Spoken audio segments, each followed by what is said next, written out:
Hi, everybody. I'm Sarah Veblen. I teach sewing, pattern making, fitting, anything to do with garment making, and I really have loved sewing throughout my whole life.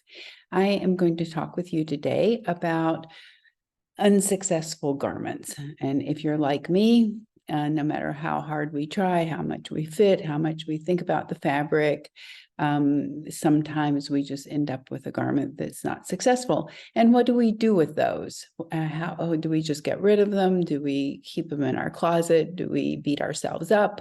Or can we learn from them? And that's what I'm going to talk with you today about, how I go about assessing unsuccessful garments, and I will be showing this to you in great detail and what I can learn from it so I don't just keep making the same types of mistakes over and over again. So I will get started by sharing my screen. Oops, we don't need this anymore, do we? And I've got a few pictures here for you that some are very playful. I think that looking online at pictures is always interesting. And this was something that was a picture, a photograph of art installation that I found just charming. This is a dress, and I'll bring it up in size, and you can see it's made from scallions and cabbage and green beans and Brussels sprouts and lettuces and spinach. And every time I look at this makes me smile and almost chuckle to myself. Obviously, it's not a garment that somebody would wear, but it's sort of fantastical, and it's amusing to me. I think the colors of green, especially with the darker leaf lettuce at the below is just really charming. So what we see about garments really varies. What our garment ideas are, how different people view garments is from here to there and back again. So this is a picture from a runway. I don't know who the designer is. It's just something I found on Pinterest. And to me, something like this is done to make a statement. There's some interesting details in it. It's definitely a trench coat, but it is not really, to me, a wearable garment. Now, somebody else might think that it is and would actually wear it. And that's part of what makes our sewing of garments really interesting. Here's another picture from a runway. And this type of thing, I often will get amused from it. I'll get kind of a kick. I think it's really fun that it's an eye and a lip. But is it wearable? I wouldn't wear it, but somebody else would. And I'm showing you these things because these types of different attitudes towards garments, because it's not that we need to just completely discount a garment and not look at it, even if it's something that we would not wear or we think that it's kind of ridiculous. It's not that we cannot learn from it. So I'm going to apologize in advance if anything I say or show you think, well, actually, I would wear that, and I'm saying I wouldn't. I don't mean to offend anybody at all. We all have a different take on what is interesting and what is wearable. So to me, this is a garment from a runway show. Again, I don't know who it is. That it's intended to make a statement. Is it really wearable?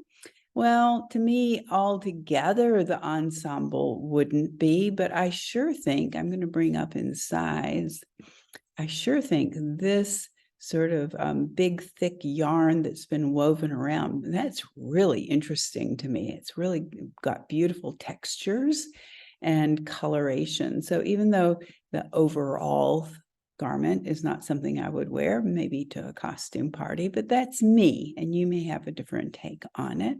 That's what makes the world interesting. This, again, I think is a garment from a runway show that is intended to make a statement. And it's fascinating to me. I love how my eye comes down this plane and is taken down this plane and this plane and so forth. I also find the circular movement The eye comes around in such a beautiful way here. I find the shadow and the light really interesting. So while this isn't a garment that I would wear or have occasion to wear, I can learn a lot from it. And these are things that I would take in when I'm looking at things. I love how my eye travels this garment and what the different planes and the in and out sense of the garment is. Here is another garment from a runway show, all kinds of feathers. Again, it's not something I would wear. You might have occasion to wear it, and lucky you. It must be a blast to wear with these structured feathers coming out, feather construction coming out like this. I think the coloration is really beautiful. And I find, I would suspect that as the model walks, there's really beautiful movement in it. And the sort of dark and light, the way the light picks up on the feathers is really interesting to me. Here's another garment from a runway show, and perhaps this is an exploration in your mind of something that could be really interesting. I believe it's leather. It sure looks like it to me, and this is some sort of beading. And I find, I'll bring this up in size so we can see it a little bit better. It looks like it's been stitched, perhaps over boning, and yet the leather is really soft. It's been scrunched in here. I suspect it's intended to stay that way, but we have really beautiful structure against softness. Now, I'm not sure what the designer was trying to do with this. The red makes me think of blood and makes me think, it makes me very uncomfortable. That may not be the designer's intent, but I can look at something like this and totally ignore what makes me uncomfortable after acknowledging that it does, and pick up on the different aspects of the garment that are really interesting to my eye. And I might actually use somewhere, somehow, in some other type of garment. I really think the softness of the leather and these beautiful horizontal tucks is quite interesting to me. This is another garment from a runway show, which I think is absolutely delightful. I don't know that I would wear something like this with one pant's leg different than the other, but it sure has made me open my mind to that both pants legs don't have to be exactly the same. Maybe I personally wouldn't make the embellishment as heavy or throughout the whole leg as this, but it makes me think I might have two legs looking like the wearer's left leg here, but then have just some flowers more understated coming down. So we can learn from garments that even the totality is not something we would wear, but what I'm talking about really is what's appealing to you. And we have to learn and think about what is appealing to us. Yes, we all have things that we immediately find appealing, but after that immediate sense, oh yes, I like that, or I don't, I think further inspection of garments can teach us that we actually have other aspects of the garment that we like. I think the three-dimensionality of these flowers is really fascinating. I don't know that I personally would want it up here on my torso, but I could see putting some flowers similar to this down on the hem, perhaps around a vent of a slacks leg.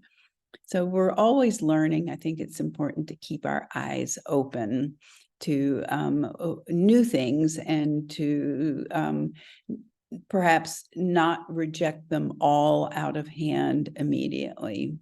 Here's another garment from Pinterest. I believe it's from a runway show. And I think we have two different pants leg, which is that theme of the prior slide. And yet this is done much more subtly. I don't know whether it's the face and the back of a fabric or just two companion fabrics. They look like they're pretty similar. But this is really interesting to me. And I think, okay, this is more wearable to me.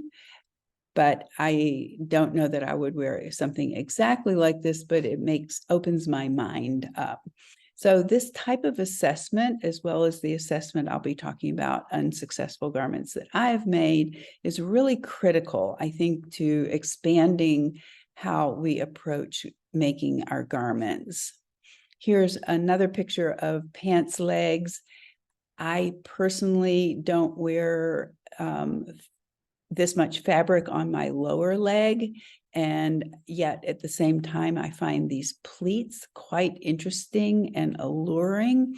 So when I look at something like this, well, maybe I could do something similar for my own frame, where I make these pleats more diminutive, so they don't make such a big statement and don't end up being so large, but are for a figure like mine and my sensibilities would be more diminutive and scaled down.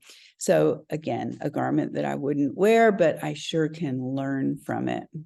Here's another pair of pants where we can study this. I'll bring it up in size for us just a little bit to see. And here we've got pleats. They are not as large and in a place that command the attention of the prior slide. But there is a very interesting drape of the fabric coming off of the pleat, not dissimilar to the prior slide here, the denim, but this is more understated and perhaps for some of us more doable. So we are always assessing things, and to me, you can see the title of this slide for me was Study and Compare. And I think that is really an important thing to do when we're looking at garments, whether it's something we've made or it's something that we're just looking at pictures of. So let's get into the nitty-gritty of assessing garments.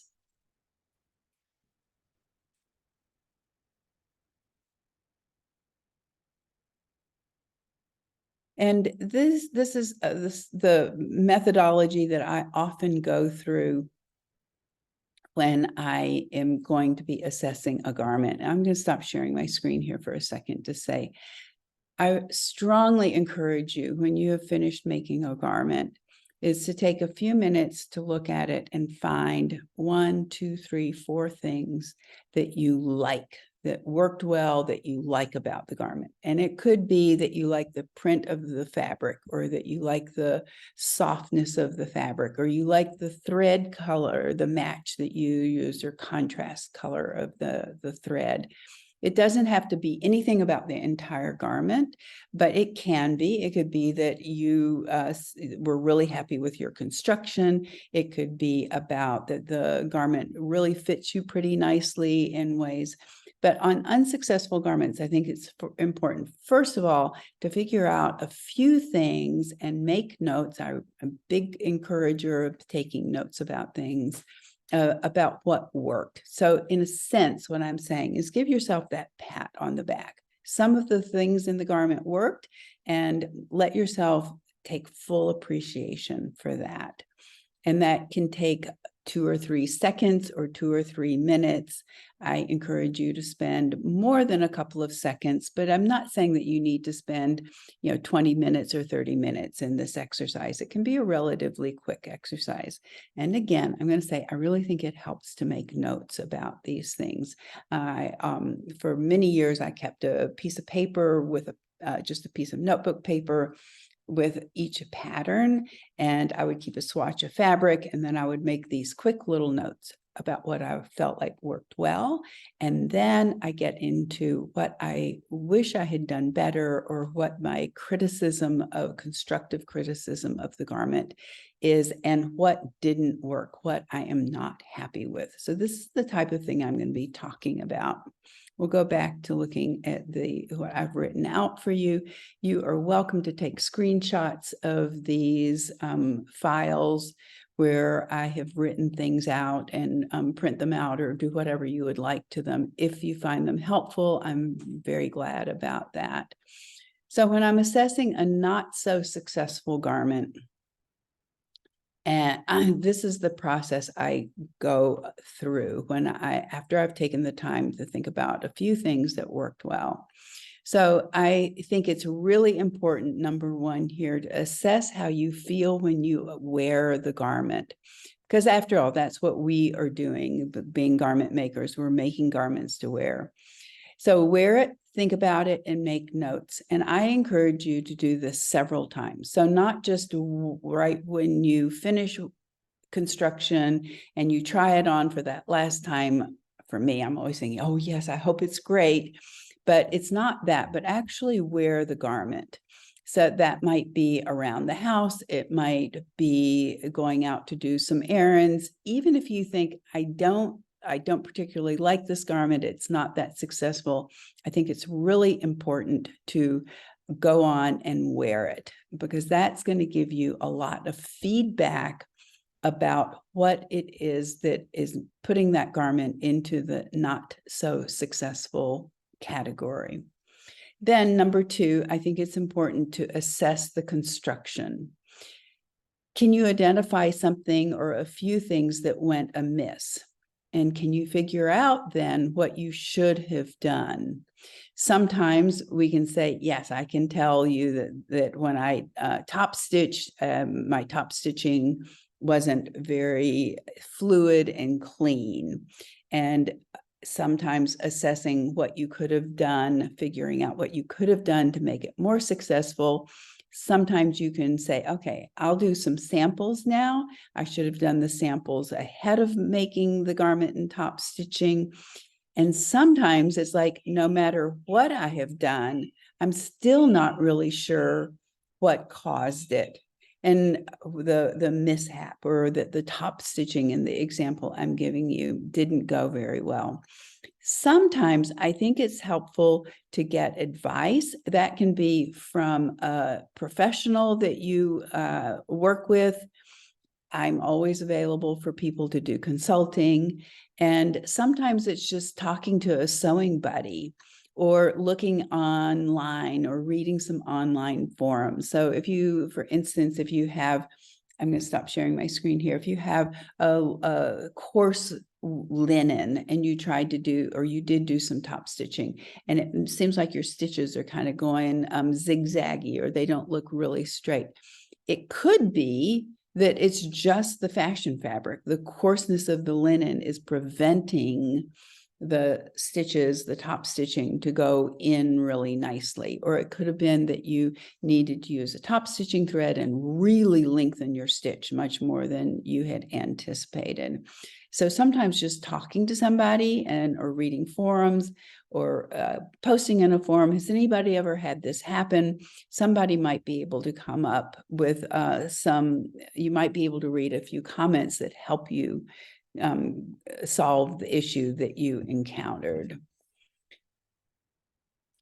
Number three is assess the fabric. And I think fabric is wonderful.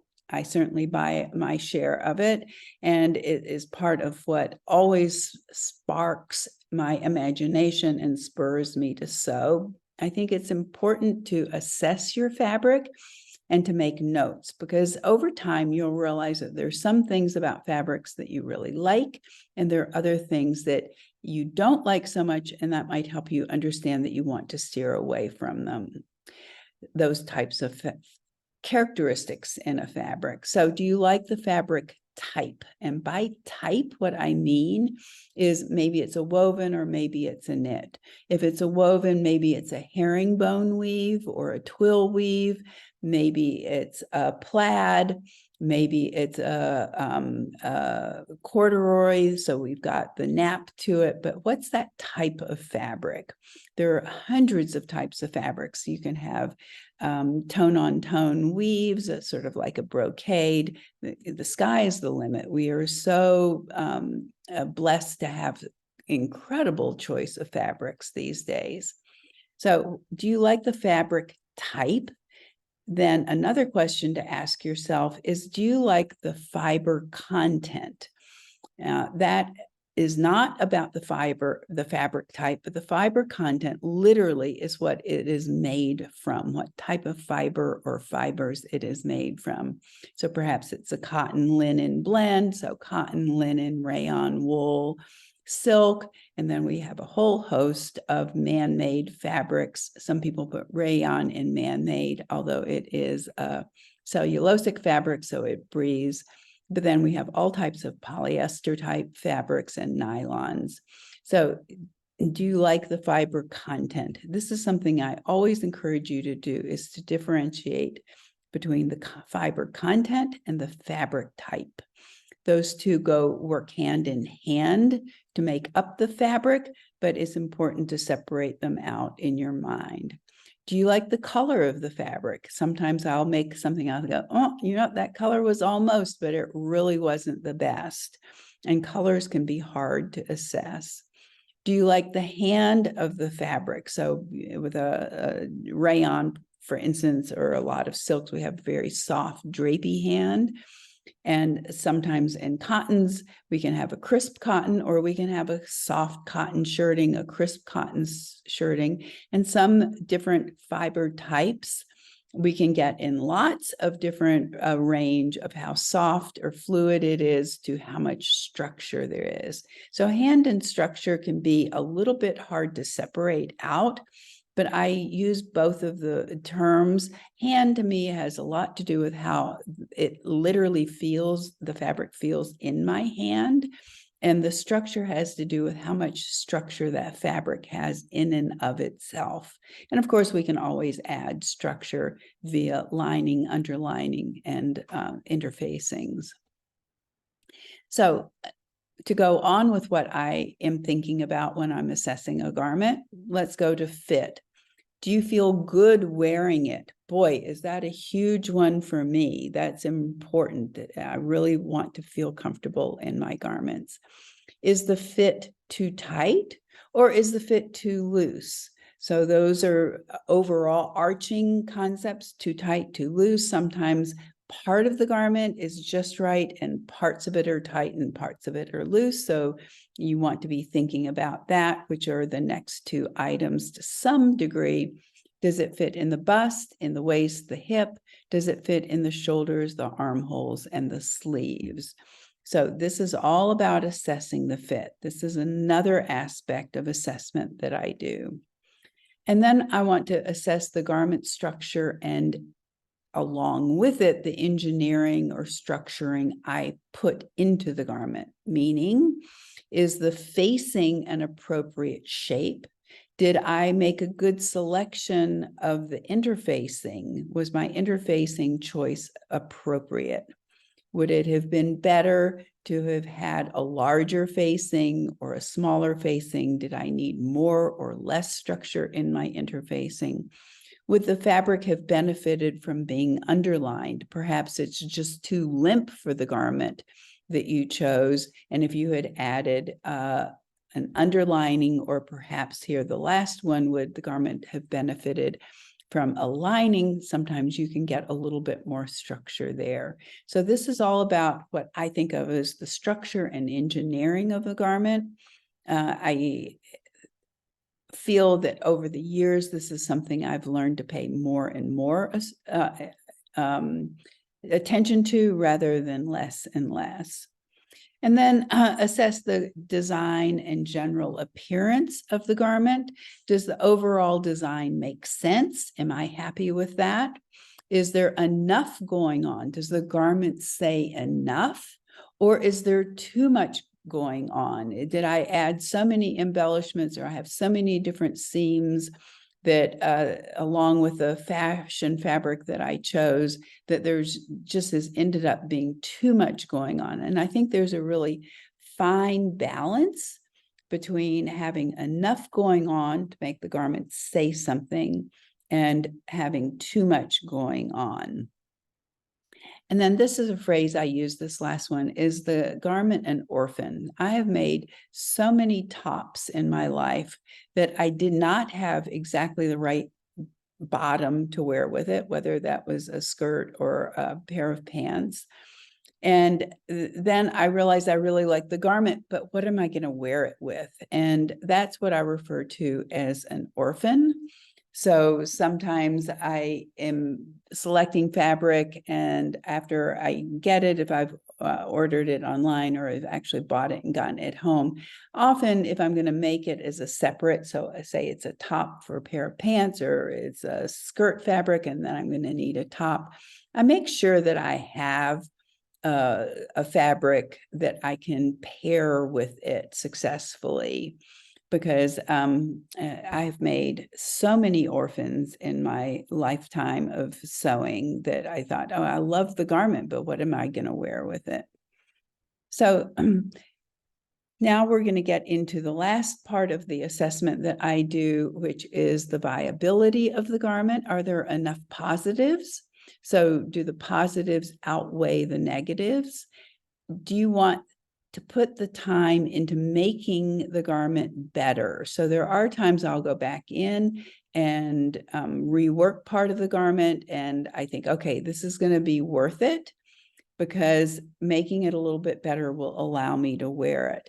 But there are times that, okay, I can make the garment a little bit better, but will it be good enough? And do I want to put my time into that? Or do I just want to learn from the garment and then move on to making a new garment? So when you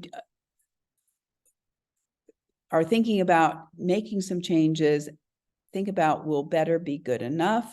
And also think about, will you feel like then, if you do put that time into it, that you should wear it, but that you're really not ever going to be very happy wearing it? So in other words, will it always remind you that it was or remains a problem child?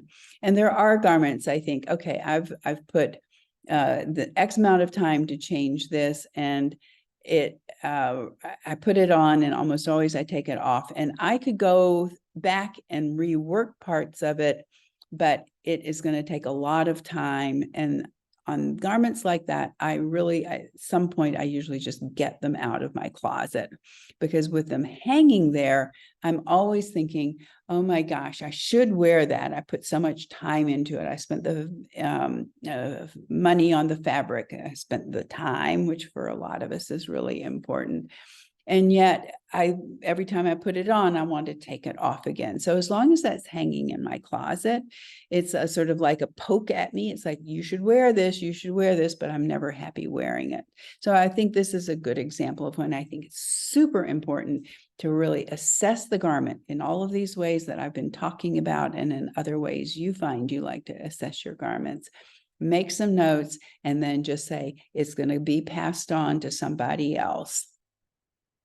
Sometimes it gets passed on to the trash can in my world, but very often I will give my garments to some sort of outfit that will pass the garments along.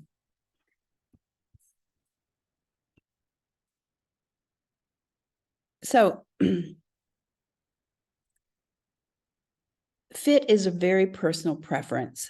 So some people like a tight fit and have their body outlined. Other people, we like a loose fit.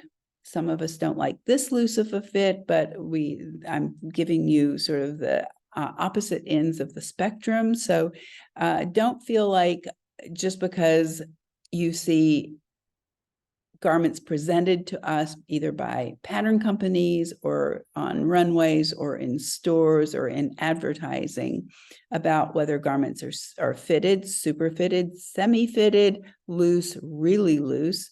You need to find your personal preference. And for most of us, we have a spectrum. It's a range of preferences. So this is a garment that I made to attend a wedding, and I needed to have a high neckline, and I needed long sleeves. I needed to be covered. My knees needed to be covered. And this is a sheath dress pattern that I have made several times.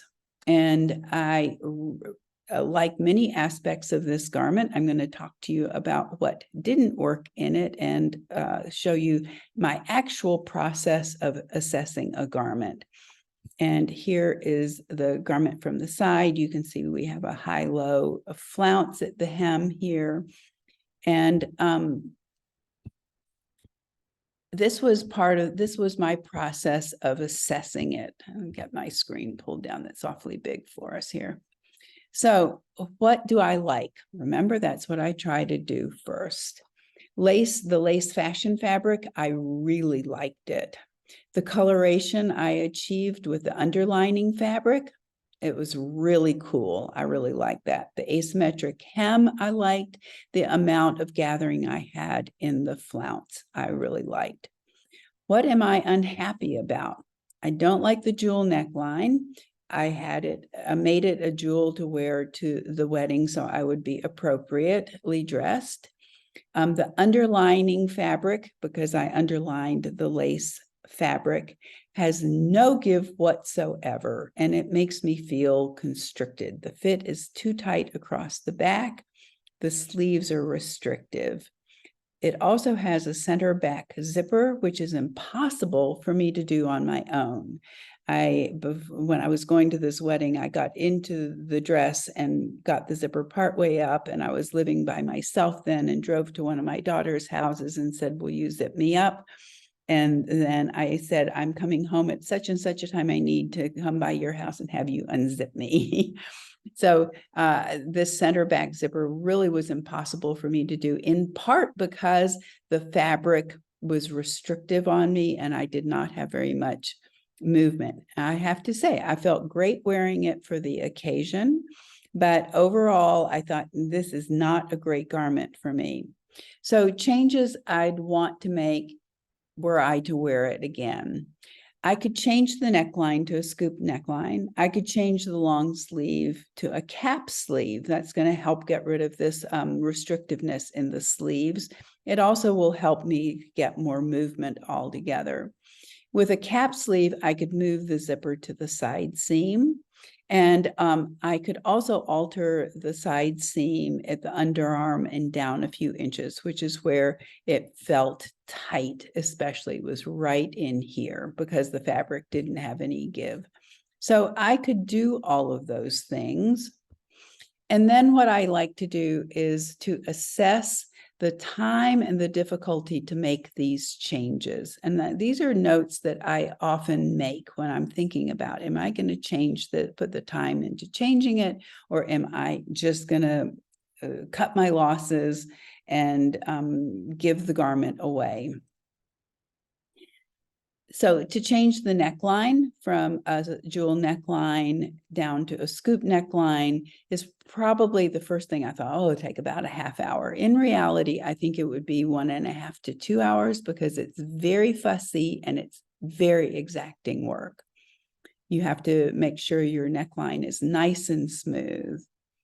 Sleeve, to take it off, the long sleeve off, and to design a cap sleeve, again, 1.5 to 2.5 hours. The zipper would probably be 1 to 1.5 hours to move it from the back to the side. It's not going to be particularly hard, but it's not going to be very fun. And the side seam would not take very long. So I have not changed it. I've not gotten rid of it. I'm still thinking about whether I want to change it. So 5, what I've learned, I don't like sheath dresses when the fabric is too stiff and structured.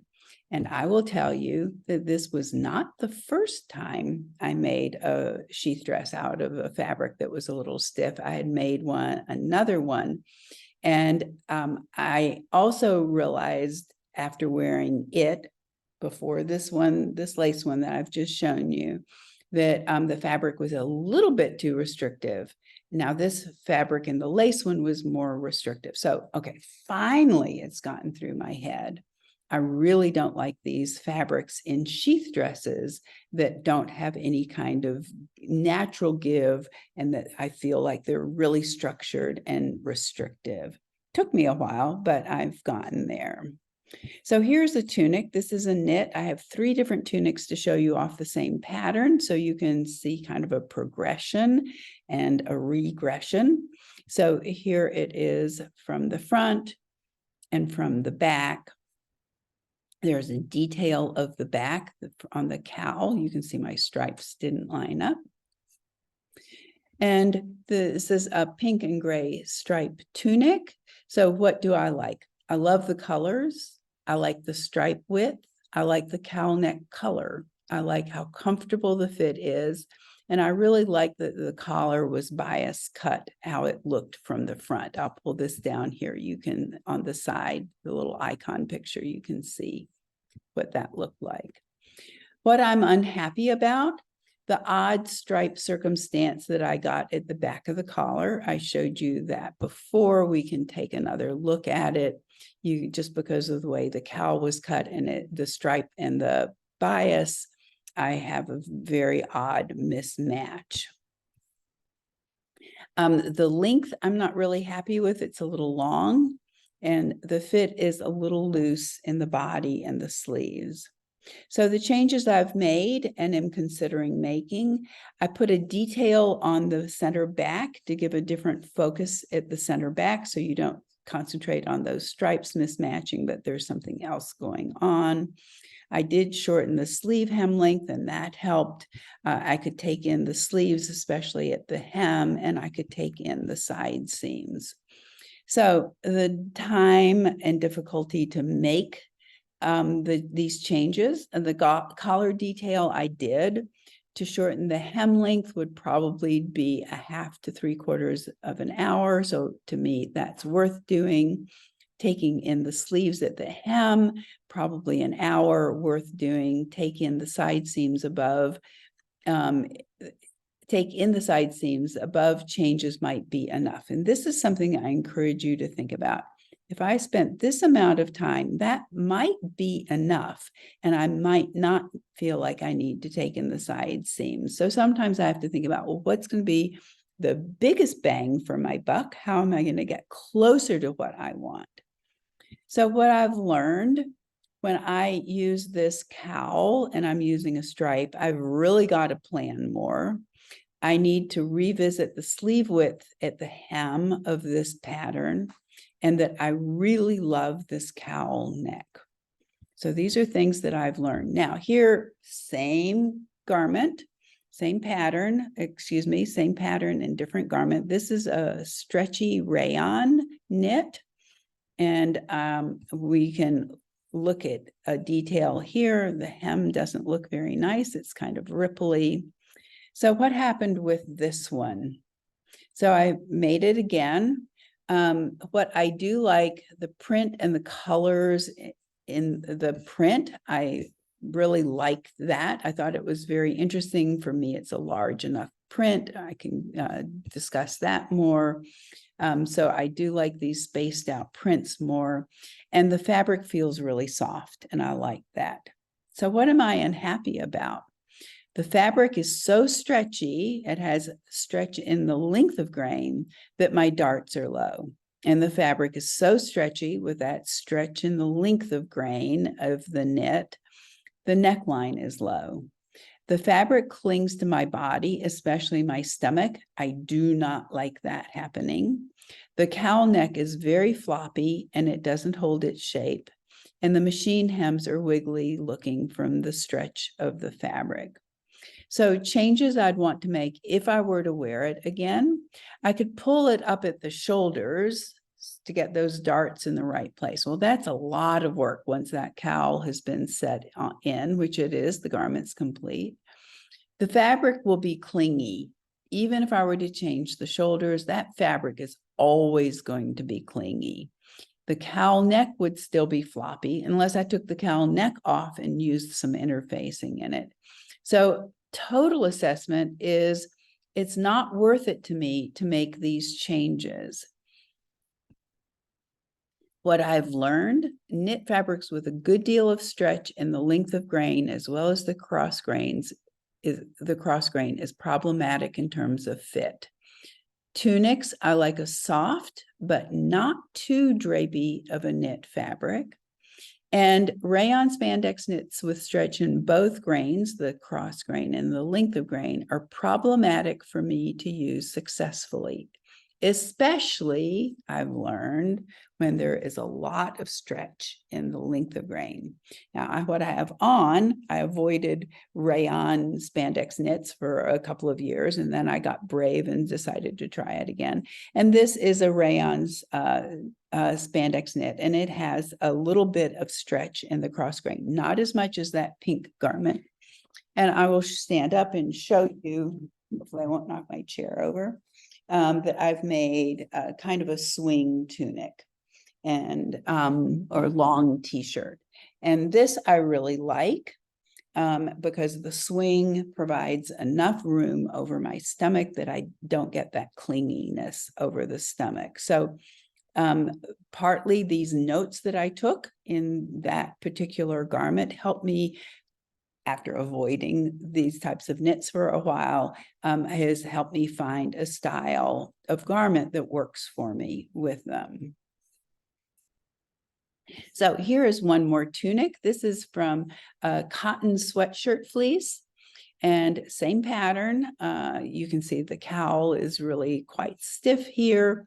So what am I happy with?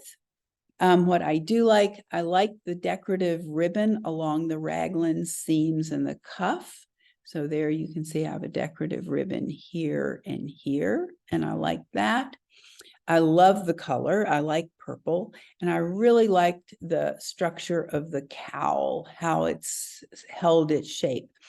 What I did here, if this fabric looks a little different from here, is I used the wrong side, the back of the fabric, which is the sort of the fuzzy side of the sweatshirt fabric for the cowl and the cuff. So I got a textural difference, which I liked as well. So what I'm unhappy about? The fit feels tight to me. And that's because this particular cotton sweatshirt knit really doesn't have very much give to it at all. It's behaved much more like a woven than I anticipated. Another thing I'm unhappy about is the back of the cowl collar rides up. So that was something that bothered me. I also feel clumsy when I wear this, probably due to the fit being tight. Now, notice I have put something in there about how I feel when I wear the garment. This is really important. So another way I feel when I wear the garment is this last part of this section, that the raglan seam feels constrictive at this crease of the arm and at the underarm. But altogether, this is something that's really important to me on this garment, is I feel clumsy when I wear it. So the changes I was able to make, the back of the cowl collar was tacked in place. That was easy to do. I let out the side seams, but the garment still feels tight. So what have I learned from this garment? That should I avoid knits that are stiff and too structured? Well, I could avoid them, or I could then say I need to fit them differently. So I have found that I've avoided knits like this for this, like this particular sweatshirt knit, which is almost stable when I am making this particular tunic. So this fabric doesn't work for this particular tunic. It's too structured. So it's not that I need to avoid these fabrics altogether, is that for this particular type of garment, it does not work. I want a little bit of give in the cross grain. So I've also realized what I've learned from this is I need to define what too structured actually is, especially because too soft and drapey and stretchy doesn't work either. So those are like back and forth. You know, I am happiest when I'm kind of between two. I don't want it to be too structured. I don't want it to be too drapey for this particular tunic.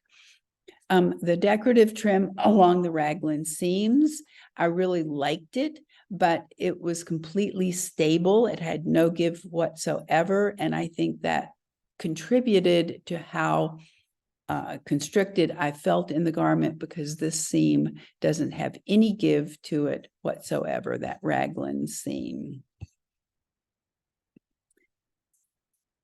So do I take the garment out of my closet because I'm never happy wearing it?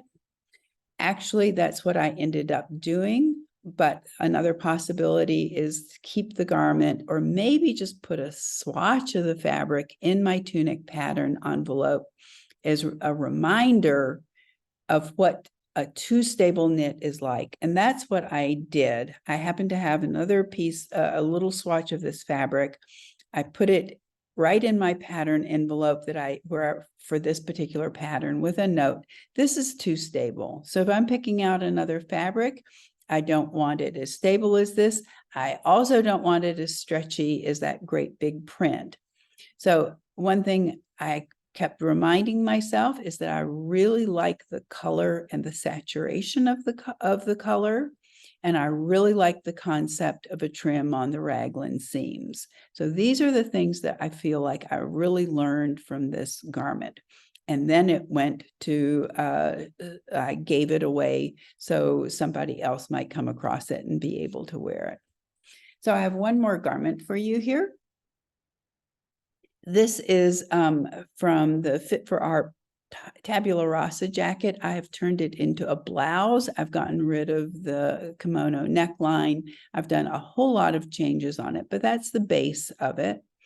And it's a silk dupioni with a silk georgette that was an ombre. So it was dark at one end of the fabric and light at the other. And so I was able to use both of those. Here's the back of the garment. You can see the sort of collar shape that I decided to put on this. And here it is from the side, so you can see the sleeve. I have some gathering in my sleeve so that I get the kind of fit that I wanted for this particular garment. You might notice here that I put the dupioni on the bias just to get a textural difference here. There's me wearing it.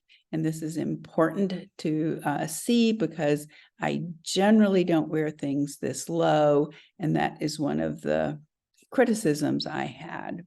So you know me now already. What do I like? That's important to do first. I like the colors. I like the combination of fabrics, the dupioni and the georgette. I love the double collar with the two different colors showing. I like the lighter color of the double collar acting as a bridge. Let's bring this up and I can tell you exactly what I mean. So I put the lighter collar underneath the darker collar, and that helps lead the eye from the darker color down into here. They often refer to that as a bridge. I tried it the other way around with the lighter on top and the darker below, and I didn't like it nearly as much. And that I did that before I made it. So the lighter color of the double collar acted as a bridge. I love the double sleeve in the georgette. It was not bulky. I like the button choice. I like the neckline facing and the interfacing that worked really well. So what am I unhappy about? The front neckline is too low visually. I don't think it creates a nice proportion visually on my body. And I feel like the front neckline is too low for my own particular sense of modesty. And of course, that's a very, very personal thing.